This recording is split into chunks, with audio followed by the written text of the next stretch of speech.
Hi, I'm Bre, and in my AP US History class, we're reading the book The American Pageant, and right now we're on chapter 29, which focuses on Wilsonian progressivism at home and abroad, and it's over the years from 1912 to 1916, which is definitely the shortest amount of time of any chapter we've read so far, and it just really surprised me because Wilson, he wasn't even really a politician. He was an intellectual who ended up in the political field, and it really didn't seem like he was cut out to be very, very successful as a politician.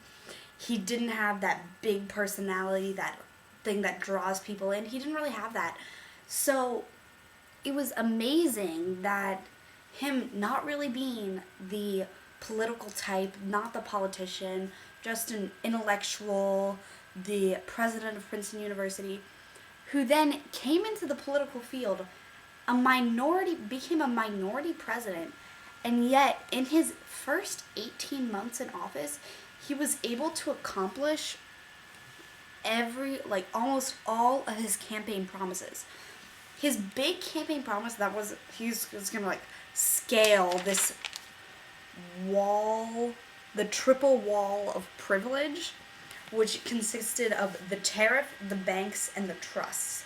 So he was just going to dismantle basically most of the big businesses in the United States, the very big corporate structures that were running the monopolies, running these huge things at this point in time. He came into office saying he was going to basically dismantle those and allow for small business to prosper. And he did that, which is incredible, because if you imagine somebody coming in to office as president today, a minority president, which is unheard of really in today's world, I think, would come in and just totally throw the corporate structure. It's unprecedented what he did, and in only his first 18 months in office. It's just incredible. So first, he just comes in, he does another unprecedented thing. He speaks in front of Congress, which is amazing because it just had not been done before, and especially because there was a lot of focus in this chapter about how his roots were in the South and how he kind of founded a lot of his beliefs on his Southern heritage. And even there, this was totally unprecedented. Even in the Jeffersonian time, people didn't do that. It was just amazing how he just went directly to Congress, and then also he used bully pulpit, going to the people, to make sure Congress stayed behind the things that he wanted them to do, like doing the tariff, like the trusts, like the banks.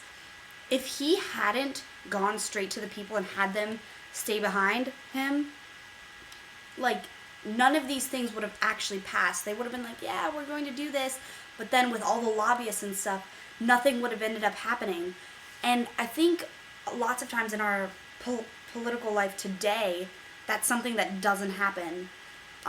They don't go to the people as much anymore and have them make sure that happens. And Wilson was amazing at really pulling on the people to keep their government in line, and he really gave a lot of power back to the people, at least in his first 18 months back in office.